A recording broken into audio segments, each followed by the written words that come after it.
better not blow it. Don't wait on it. Alright, so we are back once again. Another episode of Goldmine Mondays. I'm your host, Billy Slum. Before we get into it, I got to talk about our sponsors.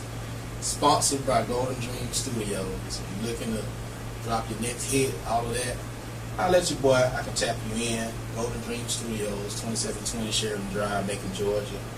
Suite 210. Definitely pull up on us and we will get that sound right. Book your appointment today. Also sponsored by Bare Essentials Clothing. Get at me if you're trying to get into the drip and the whole nine. Get at me, DM me. The site is currently in the works, so we'll have it up momentarily. And today's guest is none other than Miss Andrea.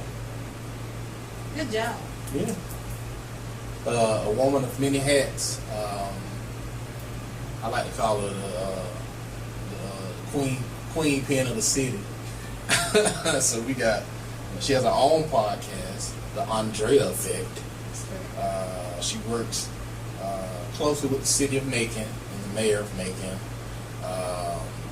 She has her own several businesses. One in particular that stands out to me is the Southern Center for Choice Theory. And she also is a little bit of an artist on the side. So she has a lot of things going on. So we're going to tap into a little bit of that today. Thank you so much for joining us. Got the nails popping all of that. Okay, man. I see you, my girl. I see you. Thanks for having me. Yep, no doubt. You the first guest that told me. I'm the first guest that told you what? That told me, hey, I'll be on Goldmine Mondays. Yeah. So she the first guest that has deboed her way onto my platform. I believe we all have choices. Yeah, so shout out to the boss lady once again, man. So we're gonna dig into all these hats that you wear, all these different hats, and we're gonna break them down piece by piece. So the first thing I said is I believe you have your own podcast, which is the Andrea Effect. Talk a little bit about that and where people can check that out. Okay, so the Andrea Effect is it's a podcast about everything and nothing at the same time. Okay. So depending on who the guests are, that's what our topics are based on. Mm-hmm. So we start back the first Sunday in July, and our podcast is sponsored by why am I blanking? It's all right. What they say in church, take your time. Barefoot Tavern. Shout out Barefoot Tavern. And so we filmed it there live at 2 p.m. on Sundays. Okay, and I'm going to be on the Andrea Effect. You've already been on the Andrea Effect. That one don't count. So just like you doing me, okay. I'm returning the favor. I shall be on the Andrea Effect. So that's fair. Called cross promo. Okay. All right, so talk about the podcast. They know where to check that out now. Talk about you working with the city of Macon. For people who may not be familiar with you and what you do, can you touch on that a little bit? You don't have to go into the full scope of it. Well, I am a marriage and family therapist. So a few years ago, I had an opportunity to be on Mayor Miller's transition team, and I firmly believe that in order for people to get better access to mental health services, then it needs to really be no cost. Maybe about 4 months later, we finally got the opportunity to create the Making Mental Health Matters Initiative, which is a no-cost, barrier-free, stigma-free mental health service that is sponsored by the city of Macon. Right on. So I get to run this project. We go to anybody's neighborhoods. So we do this, everything that we do for our the mental health project, we do at no cost. So we do yoga in the plaza every second Friday. We partner with Chic Culture and Ashley Monique Designs to do a women's. I love them. We do a women's mental health meetup there every second Thursday. Every fourth Tuesday, we partner with Churchill's and Make It Violence Prevention to do a men's mental health meetup. We go to every rec center, and we offer yoga, drum circles, guided meditation, and then we have therapist consultations so that people who have never had the opportunity to talk to a therapist can come and ask questions. Okay. All right. You also are one of the founders of Sequel. I am. Talk about Sequel. I had the pleasure of working with you on that. Right. You're on my board. And Sequel it stands for Choosing a Quality Life. So this project, we raise money to help people with like if you're coming to our no-cost therapy services, then if you need diapers, if you need period supplies, if you need food, if you need an Uber gift card to get the services, then Sequel provides that at no cost. So even when things there's not a fee for something, then there's still a barrier people can't get to it. Right. Yeah. So that we raise money to help people get to the services. I want to applaud you as well for bringing that initiative to our city. Why do you think there has been a lack of, or I guess a scarcity of mental health services in our particular area? Ooh. Well, I don't know if we have enough time for that. I mean, again, hey. It's a multifaceted problem. Macon-Bibb County has about 160,000 people in it. We have about 162 counselors. There's just no way to meet the need from a traditional perspective. Becoming a therapist is expensive. There aren't a whole lot of scholarships and programs that you can go to that won't cause financial hardship. My master's degree cost me a lot of money. I got my master's at Mercer School of Medicine, so the same thing that a doctor paid for their classes, I paid for mine. I am highly qualified, but in debt because of how much it cost me to get that degree. So I mean, it's a lot of different things, and we have to do more to make the therapeutic field more attractive to more people, but we also need more men to be in our field, because we often have men that request services and they want a man to be their therapist, and there's just not a whole lot of them. That was me. That was me initially until their services paired me with a great therapist who I've been with. You've been like 3 years now. It's been a while, and it's worked wonders for my life. So that's the second part of my question, the B part to my question. Why do you think, even though you're working to bring awareness to these services, why do you think more people haven't taken advantage of those services in our area particularly? I still think there's a lot of stigma, and even though like the pandemic created more conversation about mental health and the lack thereof. When we first started this project, Georgia was 50% access to mental health services. So being dead last was really eye-opening for me. It's like how are we living in a place with so much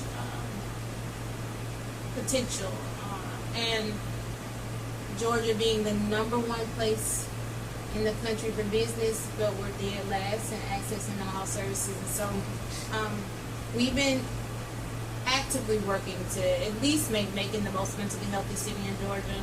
So we have people from all surrounding counties calling us trying to access services, but the funding is specifically provided for people who are residents of Macon-Bibb County. So I think we're making a difference, but everybody has to do their part. So what can someone like a Billy Sloan or anybody with any type of platform do to assist you guys? I think talk about it. So what we doing now? We're talking about, I don't have the liberty to talk about your therapeutic experience because of my ethics. But whatever you want to talk about your therapy and your experience. Shout out Miss T. Miss T, she's helped me work through a lot of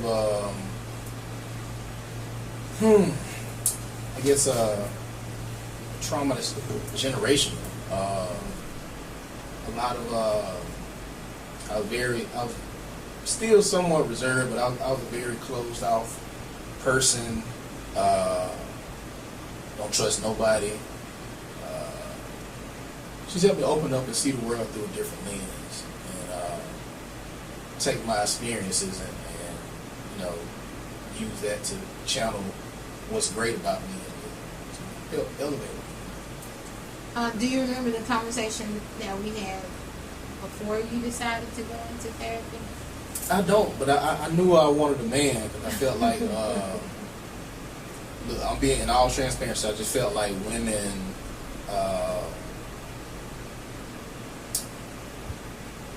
and I'm going to say it, my perspective has since changed.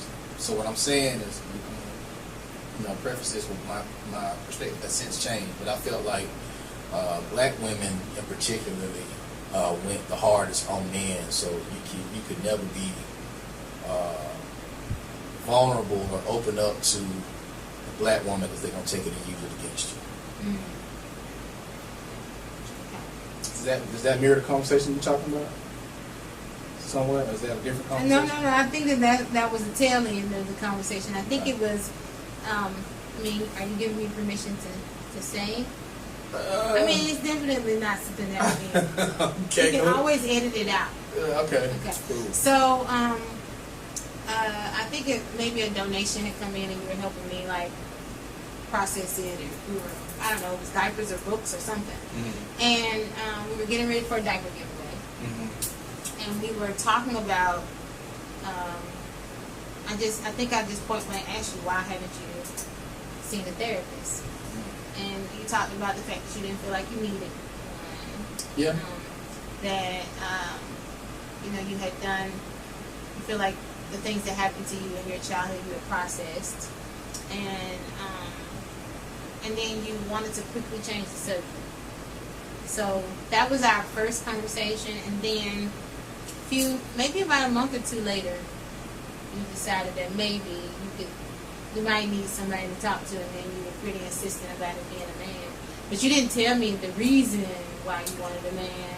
So I'm hearing that for the first time today. Well, yeah, and I had tried it previously.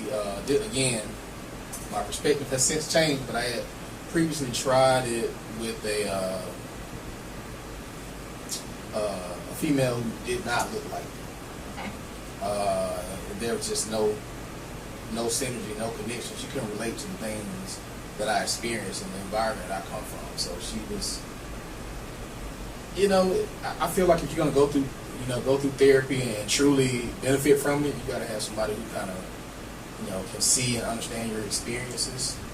And this was a older Caucasian woman. She just could not relate to my experiences as a black man. I feel, and this is no knock to her, because I'm sure she's been, excellent for some other people, but it just, some of the stuff that I was telling her that I experienced as a youngster coming up, it was just like, it was almost like it was foreign to her, and I just I could tell it really wasn't going nowhere for me. So I guess that's not to harp on my situation, but I think that was one of the factors of me saying, maybe I need to talk to another black man and identify where I come from and what I've gone. Okay. Well, I think that brings up an interesting but necessary thing. People will sometimes try a counselor and they don't work for them, and then they don't go back. Never go back. Right. So, part of what we do in our project is empowering people to know if, the therapeutic relationship is one of the most important factors as to whether or not change will happen. So if you don't feel like the person that you're matched with works for you, then you can change to another counselor. Gotcha. You don't ever have to be stuck with somebody. And honestly, the counselor should not feel, they shouldn't feel any type of way about you selecting somebody else that works best for you. Right. Being perfectly transparent, well, not me because I don't actually see clients, but other therapists sometimes do get a little offended, but it's none of your business that they're offended if y'all don't mesh well. Yeah. So never hesitate to ask for another counselor. Yeah. The stuff that you discussed with that initial counselor, they can refer your information, so you don't even have to tell your story over again. And we're all trained and prepared to do that. So I'm hopeful that somebody watching this, if they've had a bad therapeutic experience, that they attempt it again. If they want to come to one of our events, I'm happy to point them in the right direction. They don't have to come to us. There's plenty of resources here. But they can ask me all the questions that they'd like to, and then we can help find them the counselor that fits the best. Right on, right on. So if you're out here watching this, yes, therapy works. Every therapist is not for everybody, and I'm a testament to that. Where I was given like limited information with my first experience, I got paired with the right therapist that was right for me, and I've since made strides. So, yay me! I would agree. I think you definitely improved as a human being. Yeah, I would like to thank you. See, you got jokes. She come on my show and insult me. See how this goes? I say you've improved. But there's a little jab in there. It's all good though. All right, so we talked about again these multiple hats that you wear. By the way, she's a mother of 8, juggling all these responsibilities. A mother of 8, so I definitely salute you on that. Let's talk about this artistry side.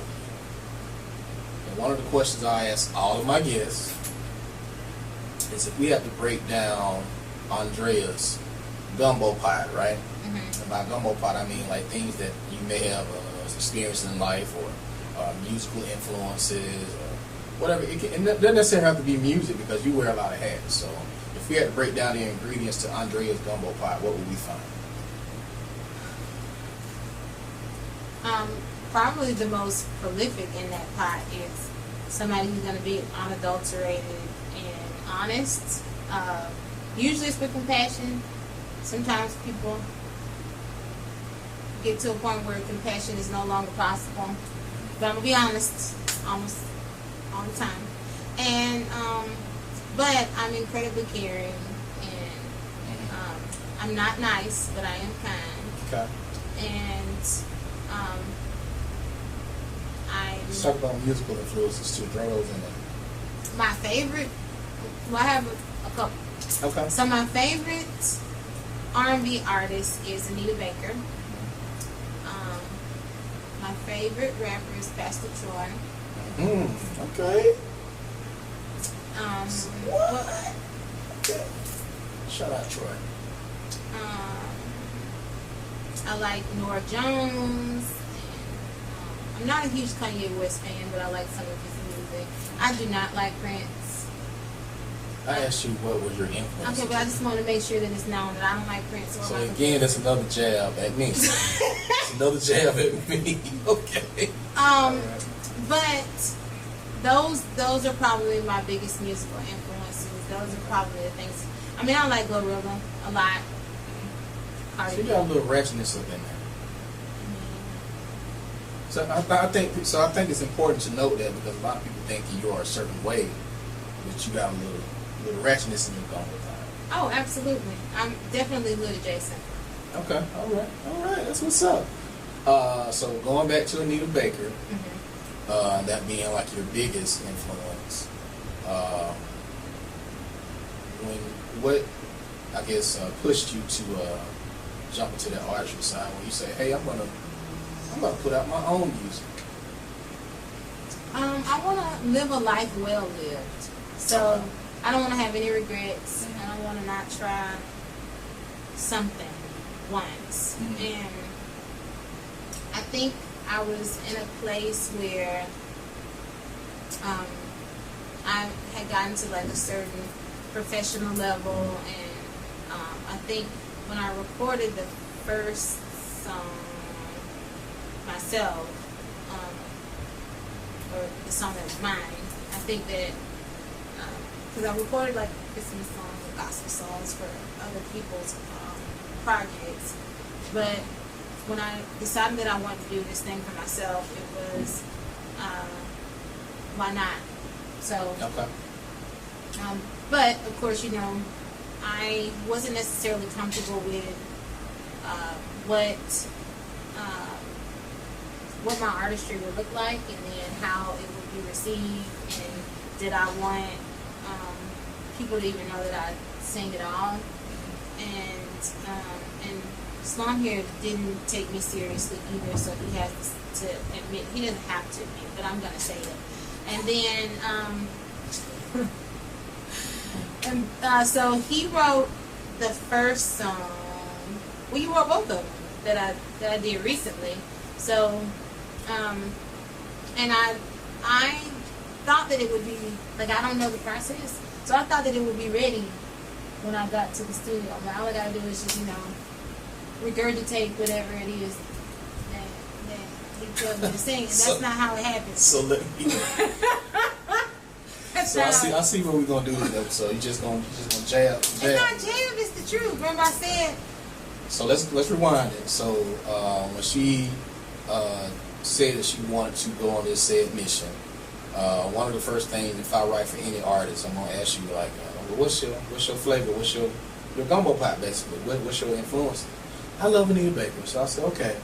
And that's these other influencers. This is new to me. She just told me, I love Anita Baker. I said okay. Well, if I'm gonna write for Andrea, let me get in my Anita Baker bag. So, and that's exactly what I did. I kind of crafted what my interpretation of an Anita Baker song would be for her. But you know, you have these queen pins of the city, right? So she wears so many hats. She gets to the studio and decides she wants to rush the process, basically. Not knowing that we have to, you know, I'm thinking this is a collaborative effort and we have to come together to create. You want me to come in there, and just repeat whatever I had already laid out. That's not how it works. If it's going to be a true collaboration. Now, if you just say, hey, I want you to demo a song for me, I can do that. But that's not what you asked. You didn't give me that option. Long story short, she got through the first half of the studio session and said, well, okay, I got to go. I have a meeting. You do the second verse. And just left. Who does that? Me. I'm being, you know, what's the word? I'm being hired for my services. And you just up and book out on the session. This is Andrea, because she has so many hats that she wears at one time. Which again, I salute her for, but just the way she handled me, I just like. But you did it. But I did it, and I think it came out dope. But you still need to push it some more.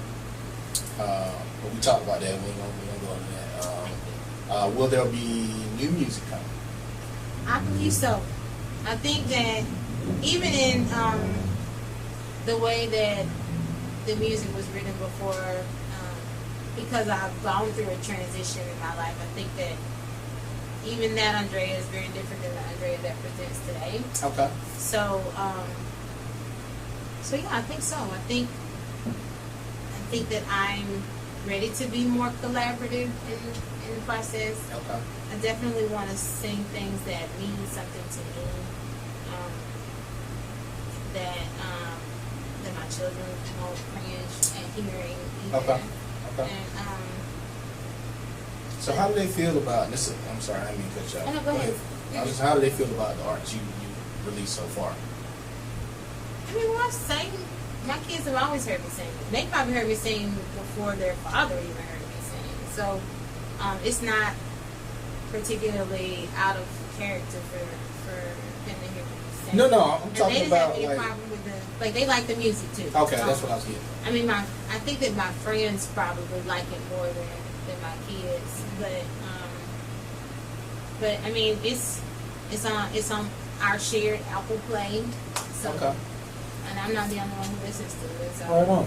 Okay, so good. Okay. That lets me know I did my job. You did okay. So again, this is how the episode's gonna go. All right. So if there is one misconception about Miss Andrea that you would like to clarify or correct for the people, what would that be? I'm probably nothing like people expect me to be. I have big sense of humor. I like laughing. Even though I pretty much walk around with a resting bitch face. I am a bitch, but I'm not. I'm not one that you can't approach. Okay. And that I'm not as mean as I seem. I'm definitely just as bougie as you think I am, but still. As ratchet as you think she is. Right, that too. Okay. All right. So another thing that I ask all of my guests, and you may not, I don't know how much of a music connoisseur you are. If you had to give me Andrea's list of albums that you can listen to with no skips, what would that be? Definitely. Can I look at my phone and tell you the name? Yeah. Okay. She's going to her playlist, y'all. So, let's see. So I can definitely listen to We Ready, I Declare War. Cardi B's Invasion of Privacy. I really like the Calm Concert, which is a jazz pianist named Keith Jarrett. I can listen to any Christmas album all the way through. I love it. My gumbo pot is definitely, sprinkles of Christmas tree. Have you ever seen the movie Elf with Will Ferrell? That's me. This is me. the live version of it. Yes, very much so. I can listen to Nora Jones, her full, what's it called? The Come Away With Me album. That was her first one. I can listen to that. And Erykah Badu's first album. Okay. So you all over the place with your music taste. You got a very wide palette, broad palette. Very much so. I like, hold on, let me find it. Because I have it saved in my Pandora's Believer radio. She's looking at her watch, y'all. She probably got a meeting. So we gonna that's the cue for me to wrap this up. Imagine Dragons. I like Okay, Imagine Dragons. that's what's up. Okay, all right. So I like, it really isn't a genre of music that I don't like. Okay. All right. So what I would like for the people to do, if you're watching this, go and look up Andrea Unfulfilled. Listen to it and get a sense of her style of music that she chooses to present. And there may or may not be more of that style of music coming soon. But like I said, she's a woman with many hats. We definitely salute her. We appreciate her time because we know she has very little of that these days. She's always doing something, working in the city, working with the mayor, running these multiple businesses, and being a mom again of 8 beautiful children. So we always commend you for your many endeavors. Anything you want to leave the people with? Tell them how they can follow you on social media. Tell them how they can access some of these resources that you've been talking about thus far, and anything else you want people to know before we close out.